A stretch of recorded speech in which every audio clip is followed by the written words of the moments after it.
Señores, me gustó el formato de este debate, católico versus reformado. En el canal de Sacrosanto también voy a buscar los canales de las personas que están debatiendo aquí y vamos a ver qué fue lo que sucedió en este debate. Recuerden, estamos buscando la verdadera iglesia de Dios, la verdadera doctrina. Muy pronto voy a hacer el video diciendo qué descubrí sobre cuál es la verdadera iglesia de Dios cuando lleguen los 20,000 suscriptores. Así que suscríbete.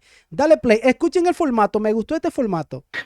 Cada exponente interrogará a su contraparte 10 minutos. Los interrogatorios serán intercalados.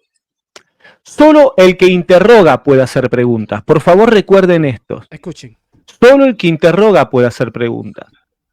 Si Max Roper, cuando es interrogado, pregunta, yo le voy a llamar la atención. Y así, si Roberto, cuando es interrogado, pregunta, le voy a llamar la atención. Ay. Cada exponente tiene la obligación de anunciar el tema sobre el cual va a interrogar a su contraparte. Okay. Cuando el moderador se lo pregunte un instante antes de que comience el interrogatorio. El que va a abrir el debate con el primer interrogatorio es Max Roper Calvo y Roberto cierra el debate con su último interrogatorio. Okay. ¿Está bien? Ready. Bien, ahora lo que quiero aclarar es lo siguiente. Al final del debate voy a seleccionar una pregunta del chat para que le hagan a Max Roper y una pregunta para que le hagan a Roberto Isaac, me refiero. Okay. Un no católico romano le puede preguntar a Roberto Isaac, okay. ¿sí? Y y viceversa, ok, vamos a buscar la parte ya cuando arranca. Obviamente, Max, ¿cuál es el tema vamos a ver. con el que vas a iniciar tu interrogatorio? Vamos a ver. El tema es la sola escritura. La sola escritura, ok. Bien. Quería preguntar, bueno, esto preguntar a Roberto si está de acuerdo, bueno, si los dos estamos de acuerdo, si no le dejamos así. Si cuando empiece Roberto, somos los dos, no pongas el temporizador porque, o sea, la imagen de ambos se va a ver pequeña, pero si Roberto, yo el temporizador lo tengo atrás de pantalla. Pues no tengo ningún problema. Simplemente muestro para que tengo el temporizador acá. Cuando yo inicio, sí voy a apretar el temporizador. Perfecto, hermano. Gracias por ok. Así que bueno. Voy a adelantar porque aquí hablan un poquito, espérense. Bien, el tema es sola escritura, tiene sus 10 minutos max, comenzando ahora. Arrancó, señores. Empiezo ya. Roberto Isaac, la pregunta es la siguiente. ¿Cree usted en la comunicación de propiedades entre las dos naturalezas de Cristo y en sus dos voluntades, una humana y una divina? Ok. Sí. Ok, siguiente pregunta. Establece la Biblia, que se debe creer siempre y en todo lugar que existe una comunicación de propiedades entre ambas naturalezas de Cristo y que en su persona coexisten dos voluntades, la humana subordinada a la divina. ¿La Biblia establece eso? A ver. Sí, de manera implícita. Ok, ¿en qué parte de la Biblia dice que Jesús tiene dos voluntades y que la humana está subordinada a la divina? ¿En qué libro, capítulo y versículo? ¿Lo dice explícita o implícitamente? Ay. Bueno, ahorita no tengo el texto, pero cuando Jesús está orando en el huerto de Getsemaní, él dice, no se haga mi voluntad, sino la tuya. Hablando del Padre. Okay. Él está expresando una voluntad humana que sin embargo se sujeta a la voluntad de Dios. Pero él dice mi voluntad, no dice, ahora, yo creo que Cristo tiene dos voluntades, no me malentiendan, yo creo que Cristo tiene dos voluntades, pero ahí Jesucristo dice mi voluntad, no dice mis voluntades. Bueno, si no tuviera dos voluntades, no tuviera este dilema, porque entonces no estaría, o sea, Él es Dios, creemos que Jesús es Dios, entonces la voluntad de Dios no cambia, es invariable. Entonces, si Él está teniendo este dilema es porque tiene dos voluntades. Ok, ¿qué piensas de los evangélicos que dicen que el decir que Cristo tiene dos voluntades no está en la Biblia, sino que es un desarrollo teológico que fue formulado en los concilios? ¿Qué piensas de los evangélicos que dicen eso? ¿Están equivocados o tienen la razón? A ver. Bueno, los evangélicos depende, ¿no? De qué rama estamos hablando, hay mucha variedad. Pero pues pentecostales con los que ya he hablado. Bueno, es que los calvinistas no somos propiamente evangélicos, o sea, somos reformados. Yo, por ejemplo, bueno, aunque me presentaron como bautista, yo más bien soy presbiteriano. Y tenemos nuestras confesiones también de fe, en las cuales nos apoyamos. Pero sí, es parte de un desarrollo teológico, ciertamente, es como hablar de la Trinidad, o sea, realmente es un tema que no está en la Biblia, es un desarrollo teológico.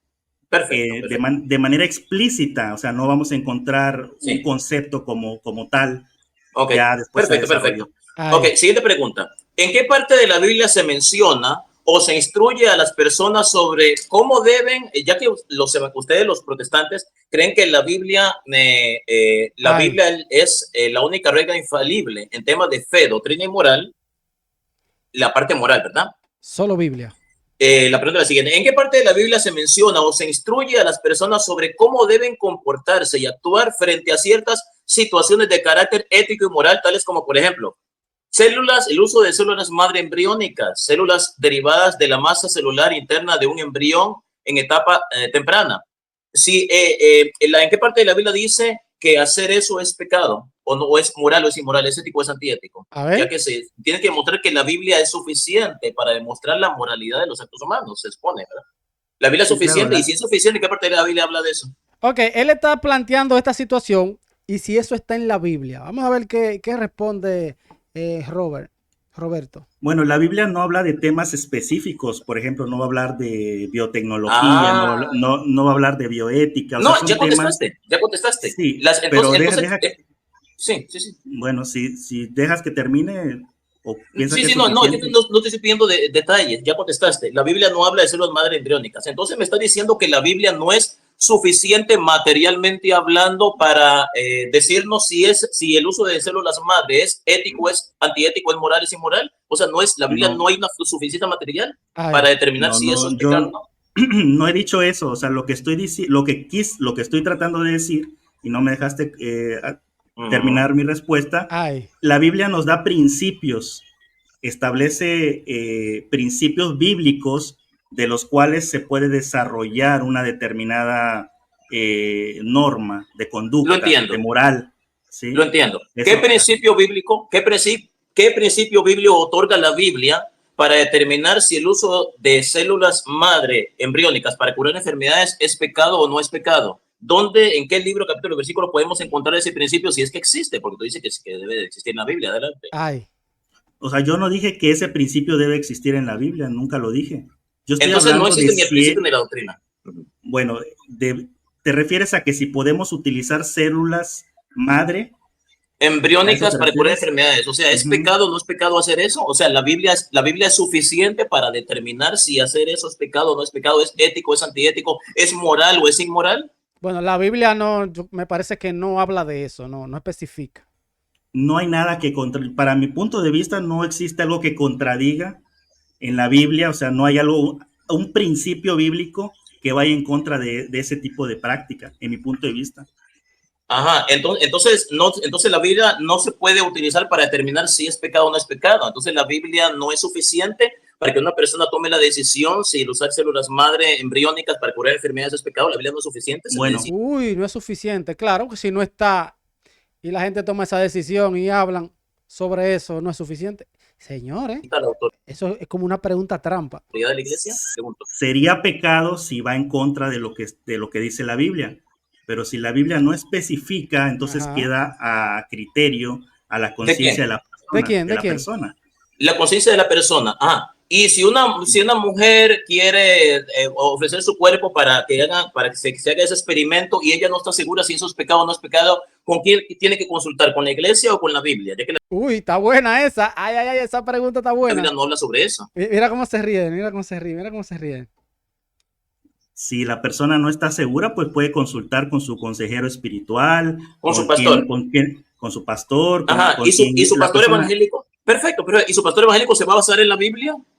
Ojo. ¿Es suficiente pues la Biblia? Supongo que se basará en la Biblia. Pero se va a basar en la Biblia, pero entonces no está eso especificado en la Biblia. Se vaya a basar en la Biblia, pero no está eso basado en la Biblia. ¿Cómo hace? Está buena esa. Supongo que no lo puedo saber. Supone o no está seguro. ¿Y cómo se va a basar en la Biblia si usted me dijo que la Biblia no habla sobre eso y que no hay un principio bíblico que uno puede usar para determinar si es ético o no es ético eso? Entonces la Biblia no es suficiente, entonces. Es que tú estás poniendo palabras en mi boca. O sea, yo no dije yo solo pregunto, no estoy poniendo palabras en mi boca, solo estoy preguntando. Tú estás afirmando que cómo esa persona se va a basar en la Biblia y yo nunca dije que esa persona lo dije en forma de pregunta. No, él lo dijo en forma de pregunta. Fue. Ok, Bueno, entonces quedó demostrado que la Biblia no es suficiente para determinar todos los aspectos de la moral humana. Se necesita otra autoridad. Okay. Bueno, eso tú lo estás concluyendo, no es lo que yo dije. Yo dije que hay principios bíblicos que nos ayudan a determinar la moral. Okay. Sí, pero no pudiste decirme cuál es el principio bíblico que está en la Biblia para determinar si el usar células de madre embriónicas es ético o es antiético. No pudiste decirme dónde está. O sea, el principio no pudo decirle ese punto específico. Bíblico es respetar siempre la vida. Okay. Ese es el principio bíblico. Sí. Lo que es la vida, preservar la vida. No ir en contra de la Biblia, de la vida, como el aborto o este tipo de cosas. Sí, entonces, sí, pero hay alguna práctica, yo sé. Si se trata de salvar la vida de una persona, sí, pero porque es otro tema. Jesús dijo, no hay mayor amor que el que da su vida por sus amigos. Entonces, pero tú acabas de decir que no se puede usar la Biblia para determinar si eso es ético o es antiético. Ay. Yo no dije eso, Max. Oh, sí, no lo dijiste. Bueno, siguiente pregunta. ¿En qué parte de las Escrituras está establecido que la Biblia es la única regla de fe infalible en temas de fe, doctrina y moral? Esa está buena. ¿En qué parte en la Biblia dice eso? Esa está muy buena. Vamos a ver qué va a responder el protestante. Ustedes consideran eso como una doctrina, un principio, un dogma. ¿En qué parte de la Biblia se establece ese principio o esa doctrina? Adelante. A ver. No hay ningún texto que diga así como tal que la Biblia es la única regla. No existe. Perfecto, o sea, entonces es un invento evangélico. Entonces un invento. Escuchen esto, señores. Escuchen. No hay ningún texto que diga así como tal que la Biblia es la única regla. No existe. Perfecto, o sea, entonces es un invento evangélico y protestante. El invento es la distorsión que quieren hacer de lo que es la sola escritura. Ojo, el invento es la distorsión que quieren hacer de la sola escritura. ¿Cuál es el invento? ¿Qué es lo que dice el católico? Eso no es la sola escritura. Entonces, si en la Biblia no se encuentra ese principio, entonces ustedes... si ustedes dicen que la Biblia es la única regla de fe, doctrina y moral, se supone que esa afirmación tiene que basarse en las escrituras mismas. Y usted acaba de afirmar que no hay ningún libro de la Biblia que establezca que ella es por sí sola la única regla infalible. Entonces, no, que es cierto, porque tiene que estar en la Biblia eso. Si es doctrina, tiene que estar en la Biblia. Tiene que los apóstoles enseñarlo. Wow, pero está fuerte el católico. Usted no me está dando un dato bíblico donde puedo encontrar esa información, aunque sea de forma implícita, entonces la sola escritura se cae, es antibíblica. ¿Qué? Esa es tu opinión. Esa es tu opinión. No es mi opinión, es la verdad. Ok, siguiente pregunta. Si Pablo creía, al igual que los protestantes calvinistas presbiterianos, en el principio de sola escritura como única norma infalible de doctrina, contésteme, ¿me puede decir de qué parte de la Biblia sacó Pablo la doctrina de la kenosis, la unión hipostática y la comunión de propiedades entre las dos naturalezas de Cristo, teniendo en cuenta de que en ese tiempo no existía el Nuevo Testamento? El Antiguo Testamento eran las únicas escrituras que San Pablo consideraba como inspiradas. ¿En qué parte del Antiguo Testamento San Pablo sacó esa escritura? ¿Era las escrituras suficientes para formular esa doctrina? Adelante. Bueno.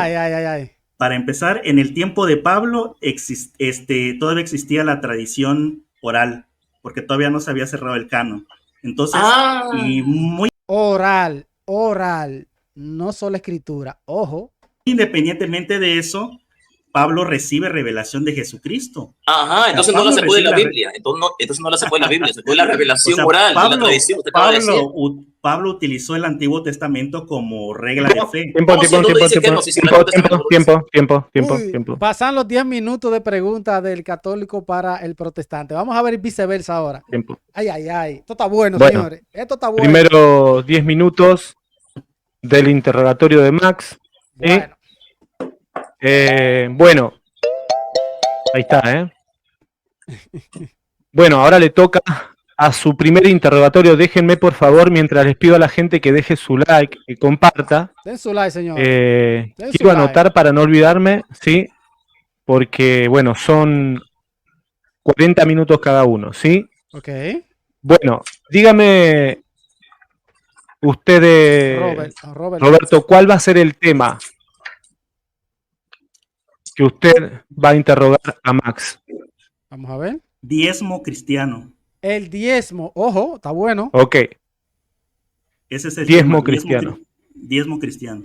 Oh, pero yo siento que ese tema no le favorece mucho a los protestantes. No sé por qué tomó ese tema, pero vamos a ver cómo responde el Perfecto. católico. Bueno, voy a poner para que vean que está todo en orden. Esperen, Vamos voy a a ver. poner. Bien, tiene sus 10 minutos a partir de ahora. Ok, arrancó, señor. Bien, Max, mi primera pregunta, así bien tranquilita, para que vayas a agarrar un poco de confianza. ¿Qué es el diezmo cristiano? El diezmo cristiano es una, tal como lo entiendo yo, es una falsa doctrina protestante. Una falsa doctrina protestante, ¿qué? Que por cierto, en la que yo sepa, en las confesiones suyas presbiterianas no lo enseñan, sino las pentecostales. ¿Qué? Es una falsa doctrina. Ok. Sí, inventada por pastores para doctrina. robar dinero. Okay. No. Entonces el diezmo cristiano es una práctica no bíblica, es una falsa doctrina, eso es lo que me estás diciendo. En el Viejo Testamento sí, en la Vieja Alianza sí era bíblico. Es un robo y una estafa. Uy. De denominaciones protestantes. Robo y estafa. ¿Cuál es la postura de la Iglesia Católica respecto al diezmo cristiano? Ok, ¿qué dice la Iglesia Católica sobre el diezmo? Vamos a ver. Bueno, no estoy hablando del diezmo del Antiguo Testamento. Ojo. Estoy hablando del diezmo en la vida cristiana, en el Nuevo Pacto. ¿Cuál es la... Pero que eso no, es que ahí está el problema. En el Nuevo Pacto, Jesús no habló del diezmo. Los apóstoles no hablaron de diezmo. Entonces, está como rara la pregunta. Estoy hablando del diezmo en la vida cristiana, en el Nuevo Pacto. ¿Cuál es la postura de la Iglesia Católica? Ojo. La Iglesia Católica, oficialmente la Iglesia Católica no enseña la doctrina de protestante de que hay que separar el 10% del dinero y darlo al sacerdote. Ok, la Iglesia Católica no predica eso, no enseña eso, que hay que dar el diezmo. No le enseña a la católica. Las iglesias protestantes sí. Lo que muchos sacerdotes católicos dicen que es opción de la persona. Si el católico quiere dar el 10% de su sueldo cada semana o cada mes, eso, si quiere lo hace y quiere no lo hace. Okay. La iglesia no le exige eso. No es una doctrina per se. No es una doctrina, ok. Ok, entonces lo que tú me estás diciendo es que es opcional tener esa práctica falsa, porque tú le llamaste una práctica falsa. Es opcional para el católico tener esa práctica falsa cuando se obliga.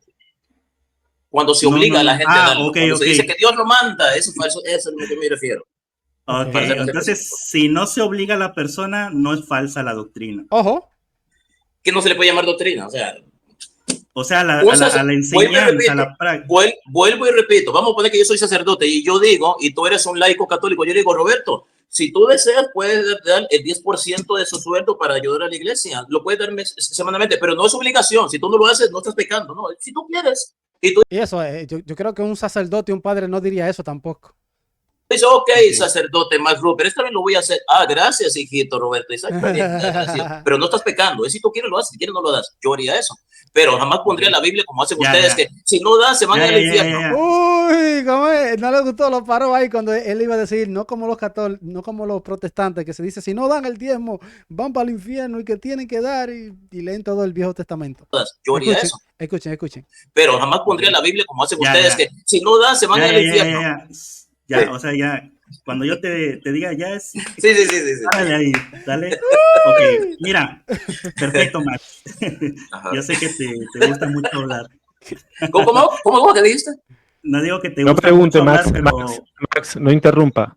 Max no puede preguntar, solamente tiene que responder lo que diga aquí Robert, el protestante. Sí. Adelante, Roberto, perdón. Mira, muy bien, buen moderador aquí, Sacrosanto. En el año, vamos a hablar un poquito de historia, ¿dale? En el año 585 después de Cristo se llevó a cabo un sínodo celebrado en la ciudad de Mâcon, Francia, bajo la presidencia del obispo Priscus de Lyon, con la asistencia de 46 obispos y representantes. Mi pregunta es, ¿bajo la autoridad de qué iglesia se celebró dicho sínodo? A ver. Ese sínodo conocido como el sínodo de Mâcon. Fíjate que he escuchado hablar de ese sínodo, pero no tengo mucha información. Si mal no me equivoco, obviamente no es un sínodo, es un sínodo regional. Hubo muchos sínodos regionales que no estuvieron dirigidos no formaban parte de la autoridad de la iglesia. Así que no tengo información sobre si fue un sínodo regional autorizado por el Papa o no. Mi pregunta no fue si fue regional. Desde que hablamos de sínodo, Estamos dando que es algo regional, no estoy hablando de un concilio ecuménico, estoy hablando de un sínodo. Todos los sínodos son regionales. Pero entonces tú no sabes bajo la autoridad de quién se llevó a cabo. Te estoy diciendo que se llevó a cabo bajo la presidencia del obispo Priscus de Lyon. Entonces, ¿se hizo bajo la autoridad de la Iglesia Católica o no? ¿O no lo sabes? Igual se vale decir. Fíjate que no estoy seguro. Pero muy buena pregunta la suya. Muy buena pregunta la suya. Bueno, te voy a ayudar un poquito. Mira, sí, ese sínodo es totalmente católico. Sí, y vamos a ir poquito a poquito, es totalmente católico. A menos no históricamente, más lo puedes buscar hasta en la misma enciclopedia católica. No, si tú lo dices, yo te creo. En el canon 14 de dicho sínodo se establece la obligación de los laicos de pagar el diezmo, según dice la ley divina, ya que los diezmos no fueron instituidos por el hombre, sino por el Señor mismo, so pena de ser excomulgados. Eso es lo que dijo este sínodo. ¿Esto es correcto o tú estás en contra de esto? A ver. Bueno, según tengo entendido de ese sínodo, que no lo he estudiado mucho sobre sínodo, no solamente en ese sínodo, fue en otro sínodo que no recuerdo el nombre. Sí, la iglesia dio esa orden como dio esa prescripción como una petición pastoral. ¿Por qué? No, pero aquí no hay petición, esta es una obligación que se estableció. No hay ninguna petición acá. Sí, pero fue temporal para ayudar a las necesidades de muchas iglesias. Por eso, y también ¿tú estás de acuerdo o no estás de acuerdo? Solamente te pido que respondas. Sí. Está fuerte, está tirando buenas preguntas el protestante, Robert. Por eso, ¿tú estás de acuerdo o no estás de acuerdo? Solamente te pido que respondas. Sí. ¿Tú estás de acuerdo? Ok, si estás de acuerdo, entonces que se haya establecido como algo obligatorio, so pena de excomunión. Fue obligado. Ay. Si no, el que no da. Ok, pero al principio tú dijiste que. Al principio dijo que no, espérate. Que no era pecado si no se obligaba. Pero ahora de pronto ya estás de acuerdo porque ya te lo voy a. Uy, está buena. Vamos a ver cómo sale de esta el católico. Vamos a ver. No era pecado si no se obligaba. Pero ahora de pronto ya estás de acuerdo porque ya te voy a no te estoy preguntando nada, solamente no te estoy preguntando, solamente estoy haciendo un comentario de tu respuesta. ¿Qué? Ok, bueno, vamos a seguir.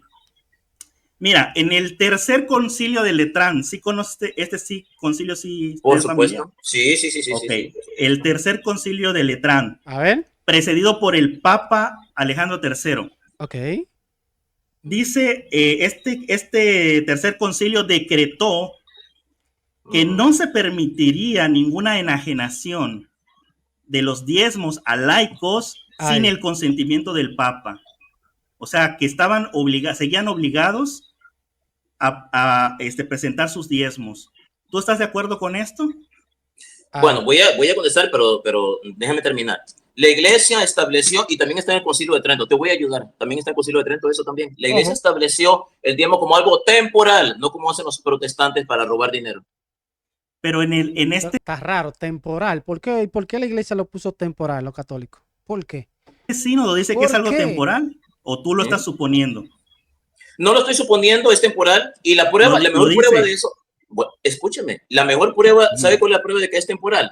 Es que si fuera permanente, la iglesia católica hasta el día de hoy lo pediría y la iglesia no lo hace. Entonces, la mejor prueba. Sí, porque eso me parece extraño. La iglesia no pide diezmo, la iglesia católica. Pero entonces ahí dice que fue temporal, o sea, lo pidieron. No entiendo, señores. Ok, eso no es prueba. Para que tú puedas decir que es algo temporal, bueno, entonces mira, el Concilio de Trento, ya que lo mencionaste, sí, efectivamente.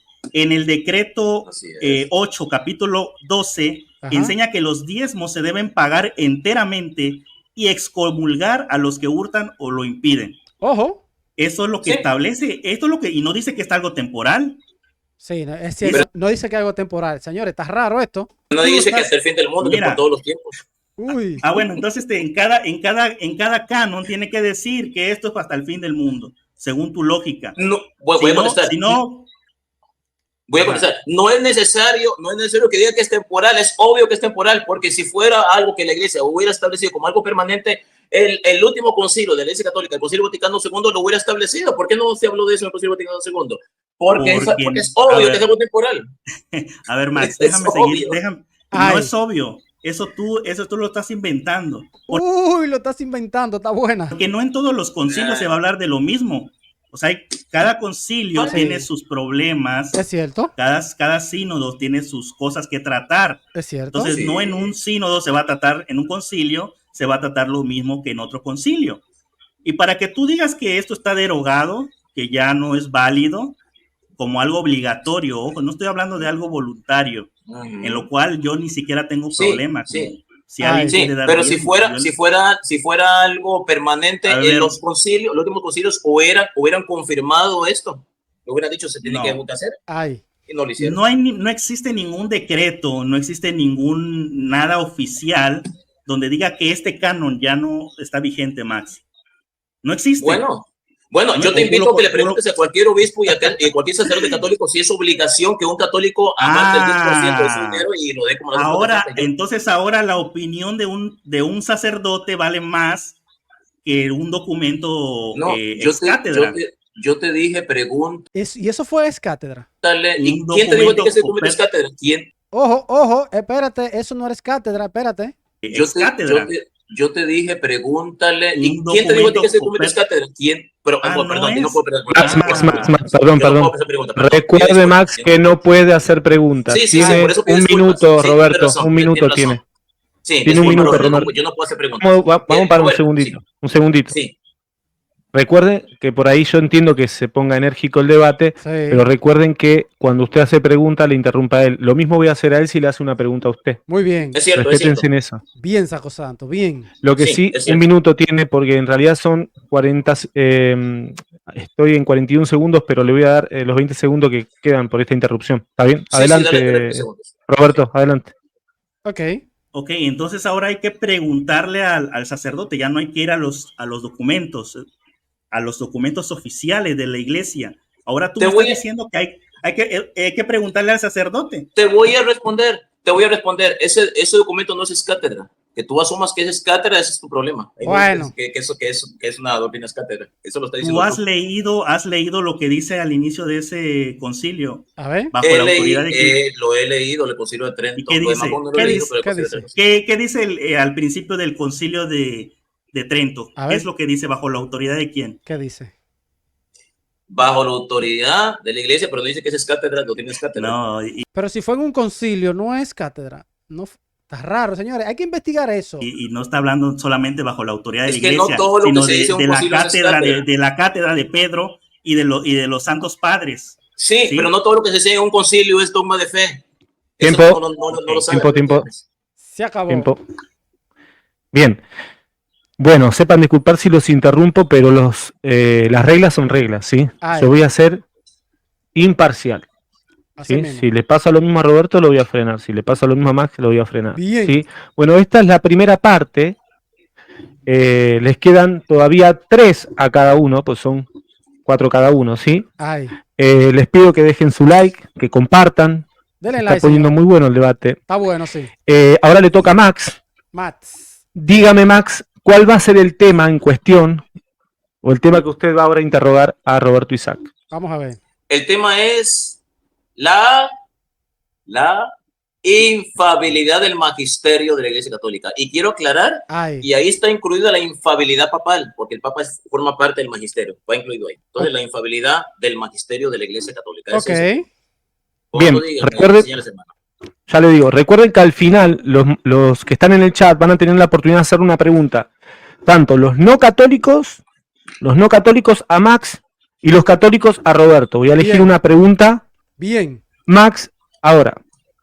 Empiezo ya. Roberto Isaac, a ver. ¿Cómo define la Iglesia Católica lo que es la infabilidad papal? Desde lo que usted ha leído de los documentos católicos. ¿Qué es la infabilidad papal? Según lo explica la Iglesia Católica. Adelante. Ok, ¿qué es? Vamos a ver. Bueno, básicamente es cuando se hace una enunciación, lo que se conoce ex cátedra, que es cuando en este caso el llamado sucesor de Pedro goza de esa infabilidad. Es el no cometer error en materia de doctrina.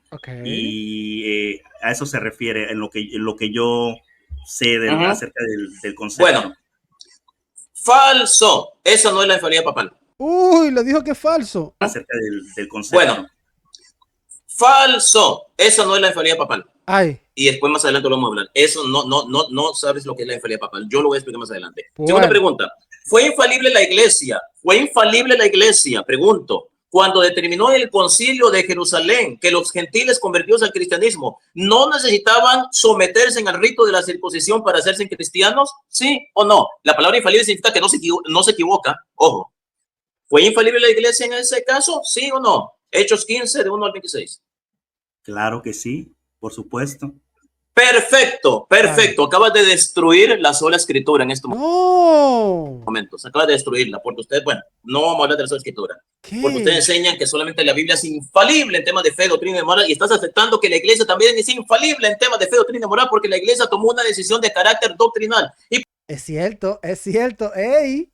¡Ey! Está tirando fuerte el católico. Por cierto, la iglesia lo tomó con la asistencia del Espíritu Santo, pues ha parecido bien al Espíritu Santo y a nosotros no imponer sobre ustedes ninguna carga aparte de estas necesarias. Quiere decir que la iglesia es infalible solamente cuando por la asistencia del Espíritu Santo toma una decisión de carácter doctrinal. Porque aquí en Hechos 15 la iglesia no consultó con la Biblia Reina Valera. No dijo Santiago, voy a consultar la Biblia Reina Valera para ver qué decisión tenemos que hacer. No, la iglesia tomó una decisión. La iglesia católica, por cierto, la iglesia católica romana, en el concilio de Jerusalén. Muchas gracias. Como lo dice ahí, la iglesia católica romana. Por tu respuesta, muy está bueno. Muy honesto, aunque muchos evangélicos se van a molestar contigo por haber dicho que la iglesia fue infalible. Bueno, está bien. Siguiente pregunta. Fue infalible, escucha la pregunta, fue infalible el magisterio de la iglesia católica cuando definió el dogma de la Teotokos. Teotokos, María, Madre de Dios, Teococos, María, Madre de Dios. Vamos a ver qué va a responder. En el concilio de Efeso, ¿sí o no? Por cierto, concilio bajo la autoridad del Papa, bajo la autoridad de la iglesia católica. Adelante con la respuesta. Sí. Sí, sobre ese punto, claro, yo considero que es algo infalible. Okay. Entonces la iglesia, el magisterio de la iglesia fue infalible cuando decretó el dogma de fe de la Teotokos en el concilio de Efeso, bajo la autoridad del Papa. Claro. Ay. Gracias por admitir. Escuchen lo que están viendo el debate. Acabas de decir, claro, yo dije fue infalible la iglesia cuando bajo la autoridad del Papa definió eso y tú dijiste, sí, claro. Quiere decir que Roberto Isaac está reconociendo que el concilio de Efeso estaba bajo la autoridad del Papa. Lo acaba de decir y está grabado. O sea, que está afirmando que la iglesia es infalible también. Pero hay que decir que el protestante también va a decir que eso está implícito en la Biblia, que María es Madre de Dios, y por eso lo aceptan. Cuando los calvinistas no aceptan que los 7 primeros concilios son católicos romanos, dicen no son católicos romanos, pero Roberto Isaac lo acaba de admitir. Gracias por tu honestidad, aunque los calvinistas que están viendo este debate se van a molestar mucho contigo, se van a molestar, pero gracias Roberto por tu gran honestidad, por eso te aprecio mucho, porque eres una persona muy honesta. Gracias por admitir que el concilio de Efeso es católico romano, contradiciendo a tus amigos calvinistas que no piensan igual que tú, pero gracias por aceptarlo, gracias por aceptarlo. Siguiente pregunta, Roberto Isaac, siguiente pregunta. ¿Fue infalible el magisterio de la iglesia católica? Y cuando digo iglesia católica me refiero a la iglesia católica romana. Ojo con es que yo siento como que no hay una iglesia católica y una iglesia católica romana. Yo siento como que no hay. Si es católica y punto. Romana, el católico va a decir que es romana porque la sede está en Roma. Entonces, yo siento como que eso no existe, que católico romano, eso no existe. Eso. ¿Fue infalible el magisterio de... Díganme en los comentarios qué opinan ustedes de eso. La iglesia católica cuando definió dogmáticamente en el concilio de Calcedonia que nuestro Señor Jesucristo asumió un alma racional y un cuerpo? Porque te lo pregunto, porque en la cultura hebrea el alma significaba toda la persona completa. Los judíos no tenían esta concepción griega de alma y cuerpo.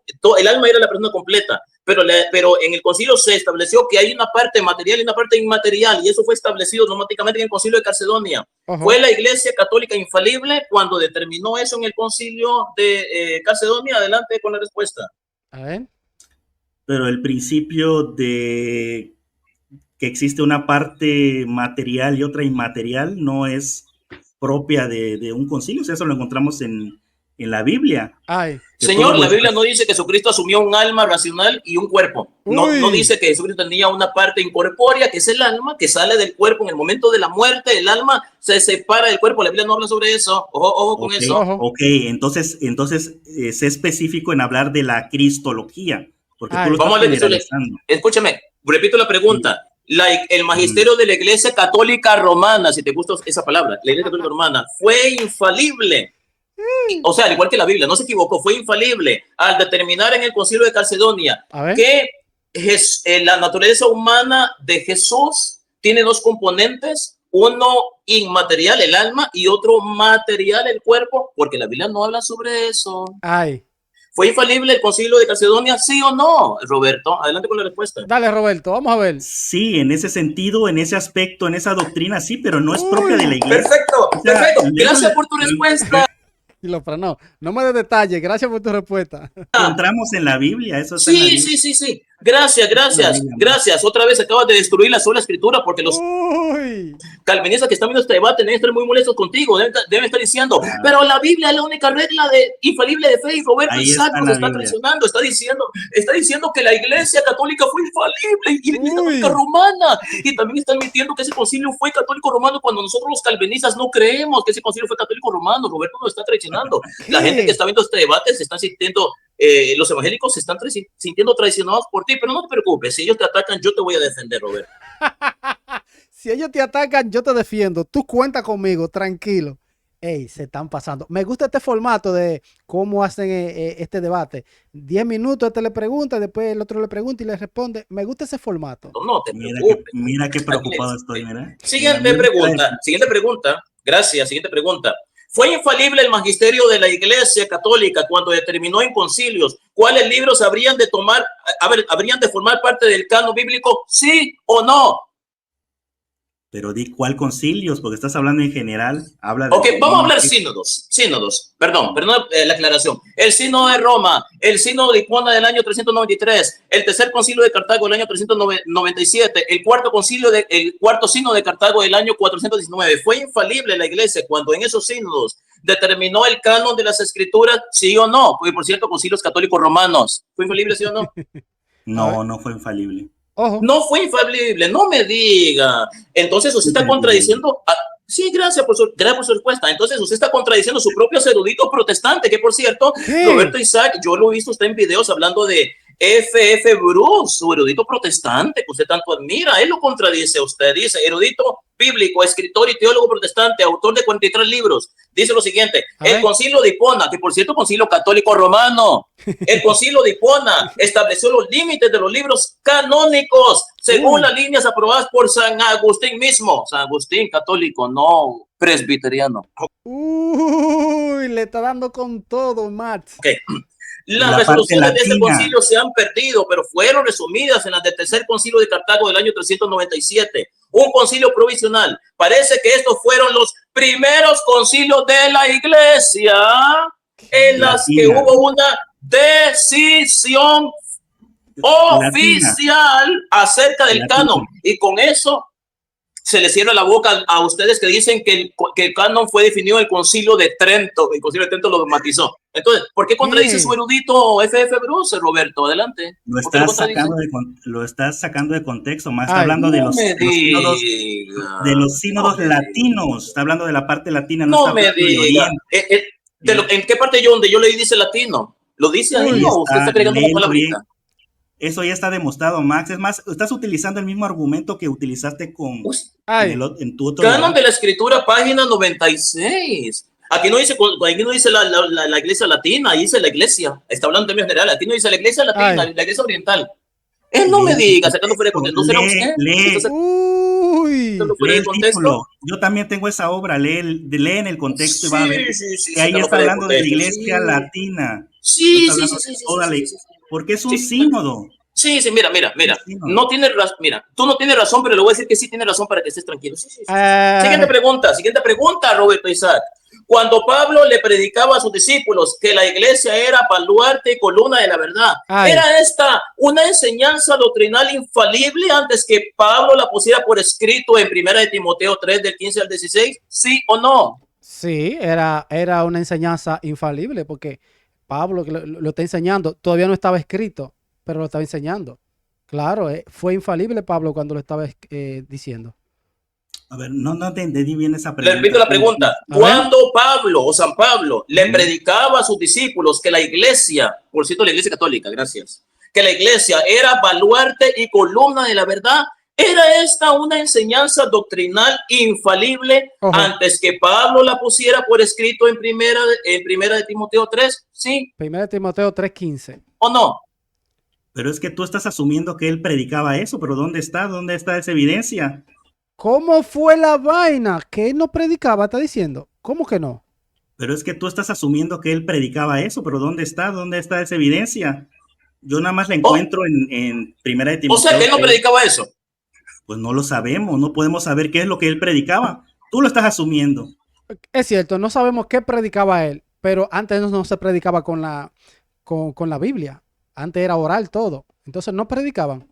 Oh, entonces él no predicó que la iglesia es valor de columna de la verdad. Él no predicó eso, pero eso está escrito en la Biblia. Podemos suponerlo tal vez, pero no. Oh, usted está suponiendo que Pablo lo predicaba, pero no está seguro. Oh, Dios. Oh, Dios. Pero si está escrito es porque Pablo lo predicaba. Entonces usted está diciendo que la iglesia no era valor de columna de la verdad antes de que San Pablo lo pusiera por escrito. Eso es lo que usted está diciendo. Tiempo. Bueno. Tiempo. Bueno. Bien. Bueno, esta es la segunda parte, la segunda ponencia de Max, perdón. Ajá. Sí. Falta la de este hombre. Recuerden que son 40 minutos cada uno, o sea, son 4 interrogatorios. Esta es el segundo interrogatorio de Max y ahora viene el segundo interrogatorio de Roberto Isaac. Vamos, Roberto. ¿Cuál es el tema que va a interrogar Roberto Isaac? ¿Con qué tema lo va a interrogar a Max? Vamos a ver. Con el canon bíblico. El canon. Con el canon bíblico. Wow. Perfecto, el canon bíblico. Okay. Bien. Les pedimos que dejen su like, se está poniendo... Bueno, se está poniendo bueno. Denle su like, señores. Nos vemos. Vamos a ver. Y recuerden que los que están siendo interrogados no pueden preguntar. Va. Ok, arrancó. Ok, Max, te pido por favor que seas lo más puntual en tu respuesta. Lo más puntual en lo que solamente te estoy preguntando. Okay. Primera pregunta, ¿cómo se formó el canon bíblico? Uy, esa pregunta, esa está buena, el canon, ¿cómo se formó? Vamos a ver. Muy rápido. La iglesia católica lo hizo en el año 382, el Papa San Damaso I. En el año 382, ahí se formó el canon oficial, el canon de la Biblia cristiana, la que usa usted y la que uso yo. Okay. Año 382, Papa San Damaso. ¿Quién determinó los libros que ahora deben conformar la Biblia? La iglesia católica a la que yo pertenezco. Uy. Nadie más. ¿Cuándo exactamente entonces ya tenemos definido el canon bíblico? Bueno, comenzó en el 382 y fue definido como en el 389 en adelante, por ahí, algo así. ¿Cuándo? Ya cuando fue dogma. ¿En qué año? Yo se lo repetí, año 382. Sí, por eso, 382. Después de Cristo. En el 382 comenzaron a recuperarlo, a buscarlo, y después en el camino pasaron los años y decían, no, este libro sí, y tuvieron que hacer un dogma. En el año ya 389, algo así, no recuerdo. Sí. Ok, muy bien. Entonces... seguramente él le va a decir eso, que no fue en esa fecha, pero que fue después dogmatizado, pero ya estaba. Vamos a ver. ¿Qué pasa en el Concilio de Trento? A ver. Respecto al canon. Ya se dogmatizó. Si el canon fue definido desde los sínodos africanos como este sínodo de Roma, perdón, me hablaste del sínodo de Roma, bueno, no los sínodos africanos, el sínodo de Roma, según ahí se estableció el canon, año 382. Ajá. Entonces, ¿qué pasa en Trento con respecto al canon? ¿Por qué se vuelve a establecer o qué pasó ahí? No se va a establecer. Lo que pasa es que habían personas que andaban, bueno, yo se lo expliqué, ya habían personas que querían decir, no, esos no son los libros, faltan otros, etcétera, querían meter otros libros. Y por eso son los dogmas, para fijar una postura, según dicen los católicos. El canon de la Iglesia Católica fue determinado en el Sínodo de Roma 382, ratificado en 3 sínodos regionales y declarado dogma de fe en Concilio de Trento. Concilio de Trento, año 563. ¿Año 500? ¿Cómo es 500? Declarado dogma de fe en Concilio de Trento. Concilio de Trento, año 563. Dice así Concilio de Trento. Resolvió además unir a este decreto el índice de los libros canónicos. Max, no te pido que me des más información de la que te estoy preguntando. Ok, está bien. Sí, ok, entonces fue definido en Roma 382. Entonces, ¿en Trento qué fue lo que se hizo? Dogmatizó. Fue declarado dogma de fe. Dogma, fue dogma, claro. Ya estaban diciendo como que no, espérate, estos no son, estamos indecisos. No, estos son. Pero mucha gente no entiende eso. O sea que antes no era dogma de fe. Lo que tú me estás diciendo, no, a ver si... No era dogma. Se creía, pero no era dogma porque no había un problema. A ver si entendí bien. Sí, o sea, se dogmatizó el canon hasta Trento. Sí, pero se definió desde el año 382. Entonces, después del año 382 hasta Trento, no era un dogma establecido los libros que tenían que estar en el canon. No era un dogma de fe. Era doctrina, pero no se había dogmatizado. Eso está fácil. Ok, entonces quiere decir que las personas podrían tener un canon diferente. O sea, si ellos no estaban de acuerdo con un libro, puesto que no era un dogma de fe, no era algo obligatorio, entonces ellos podían prescindir de ciertos libros o adherirse a otros libros. No, la iglesia ya creía que eso eran. Entonces, pero habían personas individuales que decían, no, pero esto no pueden ser, etcétera. Había como un pataleo. Y por eso son los dogmas, para decir, no, estos son, para afirmar. Lo que pasa es que el protestante a veces no entiende esa parte. ¿Es correcto? Sí, no, te voy a explicar. Dice el magisterio... Te lo voy a explicar. Es que si no dejas que yo te lo explique, ¿cómo vas a ver? Escucha bien. Bueno, breve, Max. Breve, rapidito. El Código de Derecho Canónico dice que tenemos que estar adheridos a lo que enseña el magisterio ordinario de la Iglesia Católica. Por lo tanto, en esa época, si una persona tenía otros libros que la Iglesia no aceptaba, sí, no estaba en lo correcto, estaba equivocada, no estaba alineada con la Iglesia, estaba pecando, pero la Iglesia no les comulgaba, no lo declaraba hereje. Porque no estaba dogmatizado. A esa es la diferencia cuando se define un dogma de fe. Después del Concilio de Trento, quien niega un libro de esos es un hereje, está fuera de la Iglesia Católica. Antes no era un hereje, pero sí cometía un pecado porque no estaba alineado con la enseñanza de la Iglesia. Pero no era un hereje. La Iglesia no les comulgaba. Esa es la diferencia. Ok, vamos. Ojo, y ahora recuerdo que Martín Lutero quiso sacar el libro de Santiago. Escucho ahí que hablan siempre. Si eso fue así, muy mal. Vamos adelante. Hay evidencia que en el siglo I la iglesia ya tenía escrituras. ¿Hay evidencia? Yo creo que sí. Sí, pero no canon. Sí, pero no canon. No canon hebreo. No, porque lo que habían era cartas. Estoy hablando de sagradas escrituras. Me refiero a algo ya definido. Quizás no estoy hablando del Nuevo Testamento, obviamente, no se había escrito. Todavía no se había compilado. Pero respecto al Antiguo Testamento, ¿habían sagradas escrituras que ya estaban definidas? Algunos libros sí, el Pentateuco era aceptado por los saduceos, pero otros libros eran rechazados. Los saduceos solamente aceptaban el Pentateuco como inspirado por Dios, no otros. Entonces, cuando Jesús hablaba de las escrituras, cuando los apóstoles hablaban en el sentido definido como las escrituras o las sagradas escrituras, ¿a qué libro se estaba refiriendo? Yo supongo que el Viejo Testamento, supongo. Ok, muy buena pregunta. Ellos no estaban refiriéndose a un canon definido, estaban refiriéndose a los libros que ellos consideraban como inspirados. El problema es que no sabemos con certeza cuáles libros ellos consideraban. No, el Viejo Testamento. O sea, Jesús no sabía cuáles eran los libros inspirados. Jesús sí lo sabía, pero en ninguna parte del Nuevo Testamento los autores dijeron cuáles libros específicamente ellos consideraban inspirados. No estoy diciendo que ellos hicieron una lista, pero Jesús sí sabía. Y Jesús sabía cuáles eran los libros inspirados del Antiguo Testamento. Jesús sí sabía, pero Jesús nunca lo dijo. No hay pruebas de eso. O sea, Jesús dejó en ignorancia a sus discípulos de no saber cuáles eran esos libros. Ellos conocían todos cuáles eran los libros que se leía en ese entonces, por tradición. Lo que me estás diciendo. No uses falacias. Yo he dicho eso. ¿Que lo dijo ignorancia o lo está diciendo tú? Bueno, entonces Jesús sí lo sabía. Tú dijiste que Jesús lo sabía y sus apóstoles lo sabían. Y fueron sus discípulos, sus discípulos los que pasaron esta información a sus discípulos, a sus legítimos sucesores. Ok, entonces vamos a rectificar. Entonces Jesús sí lo sabía, sí sabía cuáles eran los libros inspirados. Obvio, claro que sabía, tiene que saberlo, obvio. Y él sabía, y sus apóstoles también lo sabían, porque Jesús se los dijo. Aunque no está escrito eso. Escrito, ¿no? Pero sí lo sabían. Por supuesto que sí. Sí lo sabían, así es. Ok, muy bien. Eso es todo. Tranquilo, Max. ¿Ves que este tema está interesante? Yo estoy muy tranquilo. Muy relajado. Ok, una pregunta. Fíjate lo que te voy a preguntar. ¿Dónde estaba la autoridad? Tú me hablaste de la autoridad de la Iglesia Católica, la autoridad del Papa. ¿Dónde estaba esa autoridad cuando se establecieran las primeras listas canónicas desde finales del siglo I, segundo? Hubieron un montón de listas donde se proponían, esto forma parte del canon, estas son las escrituras. ¿Dónde estaba la autoridad del Papa, de los decenas de papas que según desfilaron en la Iglesia Católica? ¿Dónde estaba esa autoridad para decir, estas son las escrituras?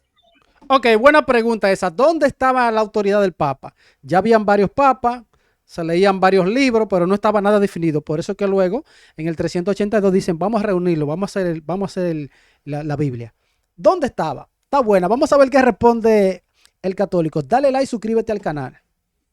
Bueno, la razón por la que no se definió el canon en el primero o segundo siglo es porque habían muchos libros parecidos a los libros canónicos y habían cristianos de la iglesia primitiva que consideraban como inspirados por Dios, inclusive libros apócrifos. Ahora, tú me estás preguntando, me haces una pregunta puntual, te lo voy a responder. Usted dice, ¿dónde estaba la iglesia? En primer lugar, la iglesia, la iglesia católica. La iglesia tomó esa decisión. La autoridad del Papa.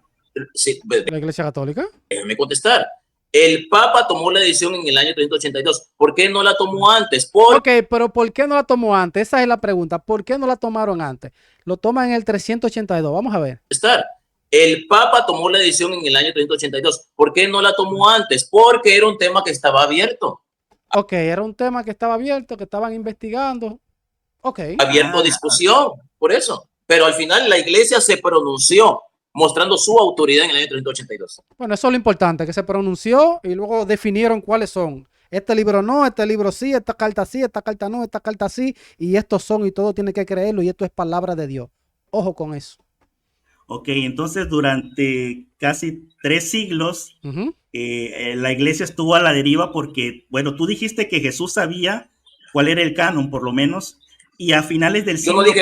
Yo no dije que te ponga palabras sin modo que yo no he dicho. Yo no dije que Jesús sabía que era el canon. El canon del Antiguo Testamento. Ah, del Antiguo. Yo nunca usé el canon del Antiguo Testamento y no dije eso. No ponga palabras sin modo que yo no he dicho. Tú me dijiste. Sí, él dijo ahorita que Jesús sí sabía cuáles eran los libros inspirados, no del canon. Él sabía cuáles eran los libros inspirados. Ahí sí. Libro, pero yo no dije, nunca dije canon. Gancho, trampa. ¿Cuáles eran los libros inspirados? Libro, pero yo no dije, nunca dije canon. Y los libros, o sea que hay libros inspirados que no forman parte del canon. Jesús pudo haber pensado que solamente 4 libros son inspirados y eso no significa que había un canon. O sea, Jesús no sabía entonces cuáles eran todos los libros inspirados del Antiguo Testamento. ¿Eso me estás diciendo? No he dicho eso. Eso entonces, lo está diciendo usted. ¿Sabía Jesús?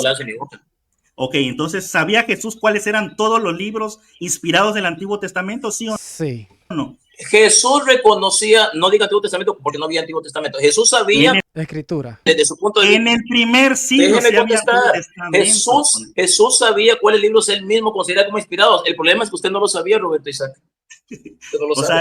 ¿Sabía Jesús cuál era la totalidad de los libros inspirados del Antiguo Testamento? Sí, todo lo sabe Jesús, pero venga, ¿cómo no lo va a saber? ¿No es Dios? ¿Sí o no? Sí, el problema es que la Biblia no lo dice.